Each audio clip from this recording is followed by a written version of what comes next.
Hola mis queridos amigos, hace años que no subo un video, pero decidí que era tiempo de mandar alguna que otra cosa, porque solo hay que hablar la verdad en la vida cuando se tiene algo para decir, algo importante.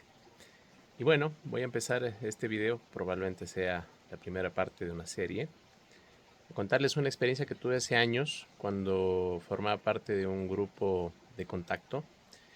Eh, Recuerdo en aquel entonces, son bastantes años, tenía yo alrededor de unos 18 años, aproximadamente 19.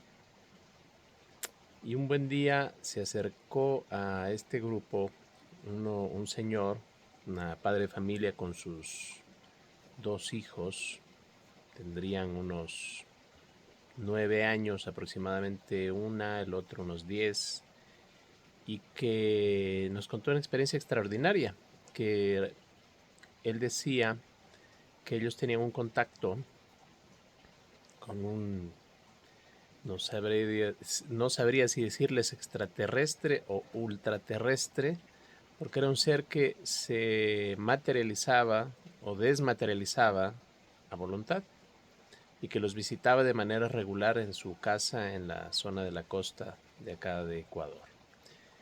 Y este ser como que durante varios años, a ciertos intervalos, como que los frecuentaba, ¿no? Les daba ciertas oportunidades de contacto, digamos así. Inclusive cuentan la extraordinaria vez en que en una de esas visitas él estaba en la casa de ellos, y le invitaron a comer, y lo sentaron, y bueno, se sentaron a la mesa, sirvieron el plato para este ser, y él comía, pero como estaba en su estado invisible, no estaba materializado en esa oportunidad, simplemente ellos veían cómo se iba acabando la comida en el plato, ¿sí? Cosa que a mí me parecía alucinante, pero no es esta parte experiencial y fenomenológica de la experiencia, no es lo importante. Lo importante es por qué este ser los visitaba y qué les decía. Y este ser los visitaba porque, a decir de él, iba a suceder ciertos eventos en la humanidad que iban a necesitar de que el ser humano viva experiencias fuertes, mejor dicho, iban a vivir experiencias fuertes o vamos a vivirlas, y que necesitábamos estar unidos y ayudar a los que podamos. Entonces este ser les decía a ellos que ellos se van a constituir en el futuro, en este lugar donde vivían, en un centro, como quien dice, de recibimiento para mucha gente que iba a necesitar ayuda. Y en entre esa ayuda necesitaban tener un pozo de agua y otros bienes ahí en esta zona para poder acondicionar y recibir a estas personas que llegarían en su momento. O sea, hablaba de una experiencia probablemente catastrófica, ¿no? Y bueno, cosa que en aquel entonces, estamos hablando de 1990 aproximadamente cuando fue esa experiencia, eh, pues no sabíamos ni para cuándo, ni cómo, ni en qué grado, pero bueno, era toda esa preparación que este ser les prodigaba. Y todo esto que suena tan raro, tan tirado de los cabellos, resulta que la prueba de alguna manera era que no sabemos si por el contacto con este ser o anterior a ello, los niños de esta familia eran verdaderos clarividentes, tenían ciertos dones y capacidades realmente extraordinarios. En aquel entonces recuerdo que personalmente llevé a cabo una prueba, una batería de tests para determinar esas condiciones de clarividencia, de telepatía, etcétera, realizando varias pruebas, como por ejemplo describo dos de ellas que recuerdo muy claramente. Uno, el instructor o la persona que va a ejecutar la prueba tiene que escribir en un papel palabras, ¿cierto? En varias palabras en papeles separados, hojas en blanco. Y esto lo guarda en un sobres que no tienen ninguna marca ni señal, y van varios sobres con varios papeles, cada uno con sus respectivas frases, o mejor dicho, palabras.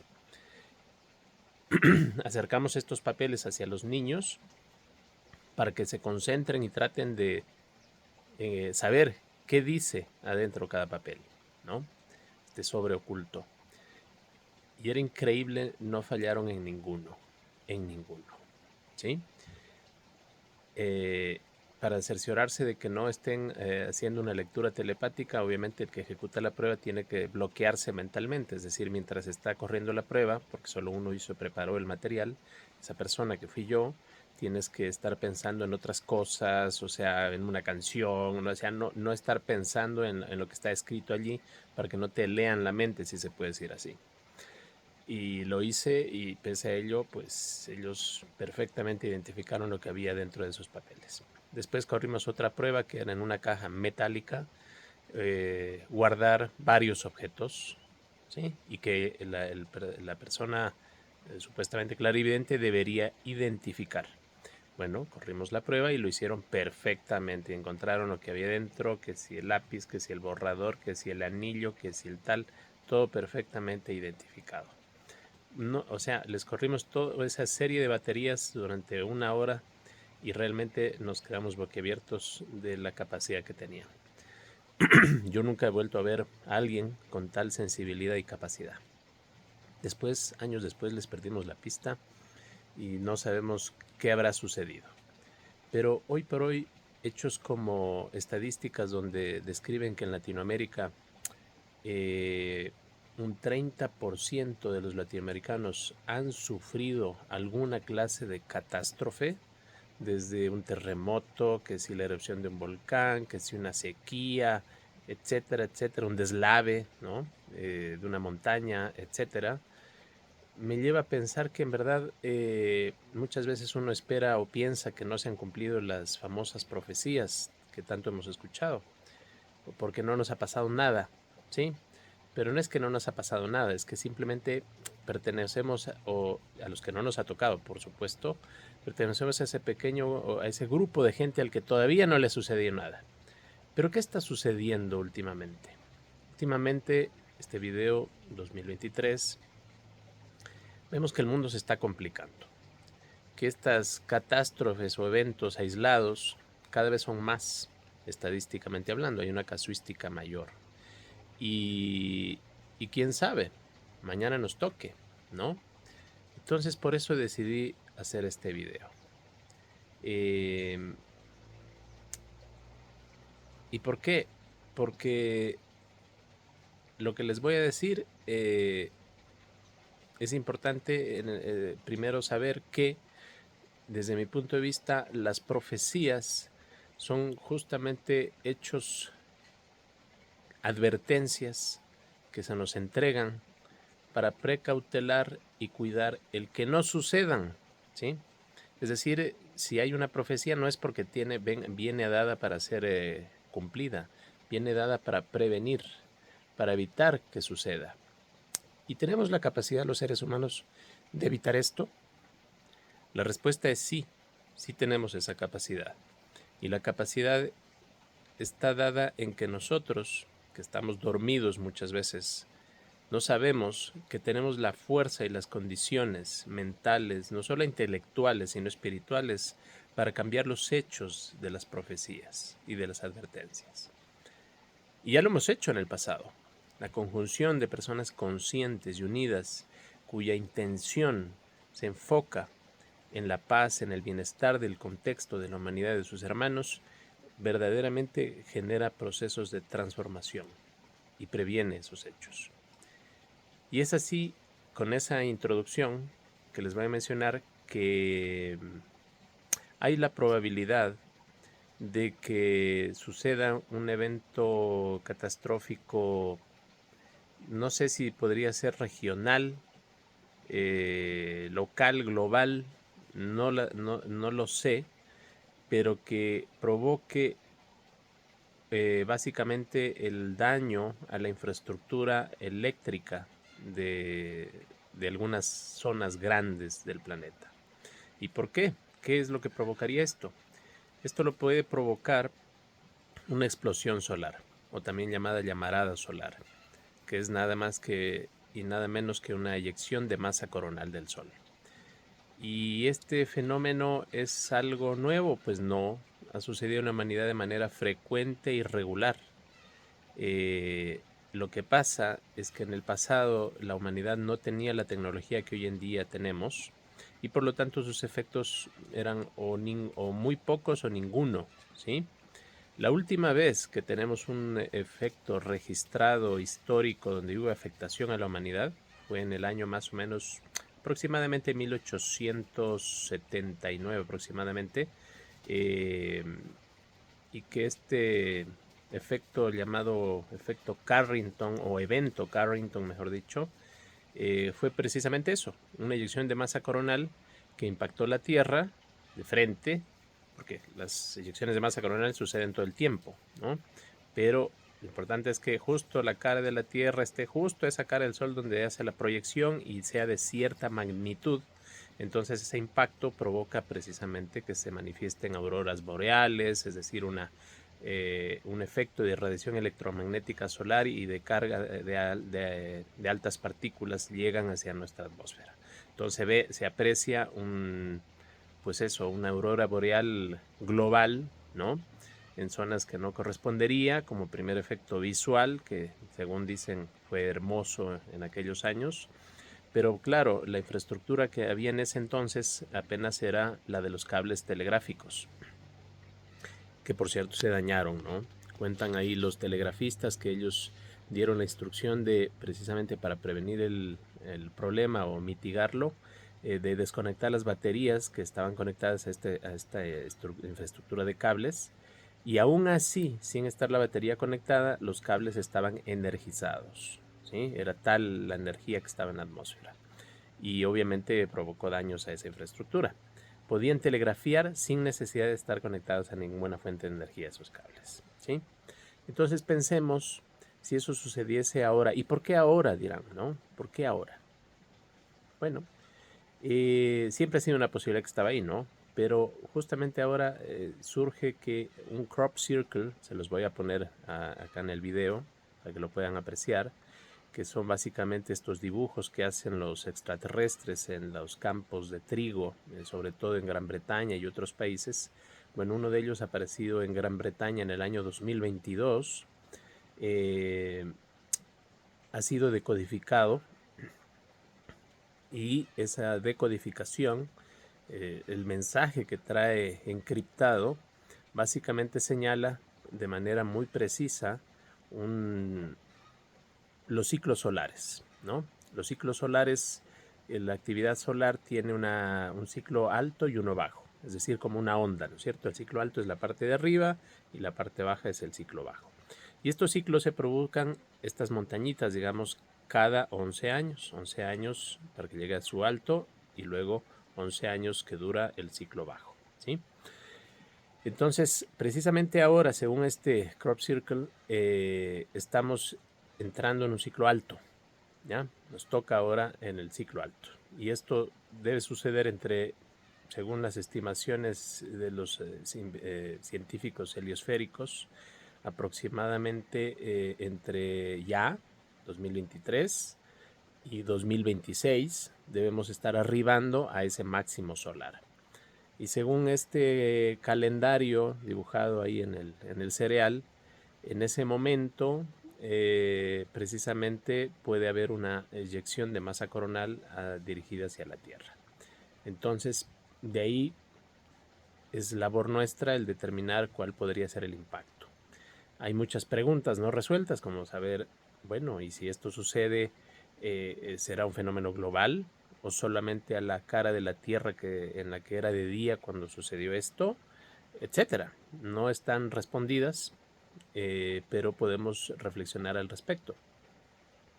Y una de las reflexiones más obvias sería, bueno, ¿y cuál sería el probable daño a la infraestructura eléctrica? Siendo que la infraestructura eléctrica normalmente, al menos por normas internacionales, debería estar protegida para este tipo de eventos, ¿sí? Pero ahí vuelvo y repito, estos tipos de eventos, la última vez que fue uno conocido para la humanidad fue en alrededor de 1879, aproximadamente. Y en ese momento, claro, no teníamos ni satélites, ni GPS, ni telecomunicaciones como las hay hoy en día, celulares, telefonía fija, etcétera, ¿no? Entonces, en teoría hay una protección en los equipos sensibles a este tipo de radiaciones, pero claro, no sabemos si esas protecciones teóricas serán suficientes, ¿sí? Es acorde al volumen de energía que va a llegar, que tampoco podemos predecir exactamente la magnitud. Entonces, de eso se desprende que probables daños a la infraestructura generen, por ejemplo, que todos los aparatos eléctricos dejen de funcionar. Y si eso sucede así, cada uno de ustedes que está viendo este video debería reflexionar, bueno, ¿qué va a pasar? Si yo vivo en la ciudad y mi ciudad depende de electrobombas para traer el suministro de agua potable, ¿voy a tener agua? Probablemente no. Si la energía es suficientemente intensa y supera las protecciones de por ejemplo, de las placas electrónicas de los vehículos, ¿se dañarían estas placas electrónicas? Si se dañan, probablemente nos quedemos sin logística, sin vehículos, sin capacidad de transporte. Y eso significa que ¿llegarán a las ciudades los alimentos que deben llegar cada día a los mercados? Probablemente no. Y así, vas reflexionando y a lo mejor también uno piensa, ¿y qué pasa con el teléfono? ¿Funcionará? No. Va a dejar de funcionar el teléfono. ¿Los satélites resistirán la potencia de tremenda explosión? Tal vez sí, tal vez no. Si no lo hacen, probablemente o se afecten total o parcialmente, igual podemos tener comunicaciones limitadas, si las tenemos. ¿El Internet? ¿Qué va a pasar con el Internet? Pues tampoco va a haber, ¿sí? Entonces, ¿y esto en dónde va a suceder? No sabemos. ¿Va a ser global? No sabemos, ¿sí? En todo caso, valga decir que este video lo hago simplemente para que cada uno de nosotros reflexionemos no solamente en las consecuencias, sino en la importancia de las cosas fundamentales de la vida. Es decir, quizás es momento de virar los ojos al campo o darle una mayor importancia a la que tiene, porque obviamente las personas que vivan en el campo van a estar en una situación mejor, ¿sí? O relativamente mejor posición, porque van a tener acceso a agua limpia, potable o no, bueno, agua al menos de riego, ¿no? Y alimentos, pero los demás quizás no. Entonces, todos pueden pensar, yo tengo un amigo que tiene una finca o un pariente tal y podríamos ir allá. Ok, me parece válido que uno reflexione y tenga previsto un plan de contingencia, ¿no? Sea por este evento o por cualquier cosa, ¿no? Que donde puede tener ahí una ropa, unos zapatos, agua suficiente, alimentos suficientes como para pasar los primeros momentos de crisis que van a ser los más graves, que probablemente tome un tiempo restablecer los servicios, pero tiempos largos, ¿no? Que también eso yo pensaba inocentemente que un problema de esta magnitud, bueno, ya unos meses y luego se arreglan, ¿no? Pero parece que no es tan así. Si realmente llegase a suceder, podrían durar años o décadas la recuperación de la infraestructura afectada. Entonces nos cambiaría la vida realmente. Así que otro amigo al que le comenté esto me decía, bueno, si sucede esto, el campo tampoco es solución. Y dice, ¿por qué piensas eso? Y dice, porque si te vas al campo, ¿qué va a pasar con la gente de las ciudades? Van a salir desesperadas a hacer lo que haga falta para tener alimentos para su familia. Y entonces, ¿qué significa eso? Que te van a invadir el campo, ¿no? Y te van a asaltar más o menos ahí. Entonces, claro, en ese momento me parecía lógico y dije, bueno, sí, la verdad que también puede ser un gran problema. Pero después, y ahí viene lo importante, ¿por qué mencioné al principio esta experiencia con estos muchachos y esta familia de contactados? Y era que en realidad, claro, si yo me pongo en ese plan egoísta, ¿verdad? En ese plan, mi campo es para mí, para los míos y todos los demás avala, los vamos a sacar. No va a ser la actitud ni la solución. Todo lo contrario. los que tengan la oportunidad, la fortuna y la bendición de tener su campo y poder de alguna manera asegurar ese alimento de los suyos, deberían estar conscientes de que van a tener que ayudar de manera solidaria a todas aquellas familias que arriben, ¿sí? Y compartir y más bien tener la ventaja de más manos que ayuden también en el proceso de en comunidad poder sobrevivir a esas terribles circunstancias. Ese es el mensaje. Es decir, quizás es una oportunidad para la humanidad para demostrar cuánto de humanidad tenemos o nos queda aún y poder aprender lo que es la solidaridad, ¿sí? El colaborar, el trabajo de grupo, de colaboración.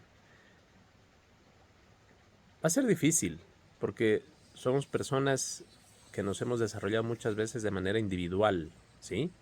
Y eso de colaborar, de coparticipar, es complejo y difícil. Y en Latinoamérica, en los últimos años, se ha vivido un proceso de degradación del ambiente político, del liderazgo, eh, contrario a lo que en otros países, como por ejemplo Holanda, los países nórdicos, donde todo lo contrario, las sociedades se han fortalecido en lo que es el concepto del estado de bienestar, que es precisamente ese estado donde las personas tienen los recursos mínimos necesarios para vivir como un derecho prácticamente universal y donde más bien, que contrasta con una Latinoamérica donde más bien la gente se ha vuelto más individualista, donde hasta los políticos lo único que buscan es, una vez que llegan al poder, es robar, ¿sí?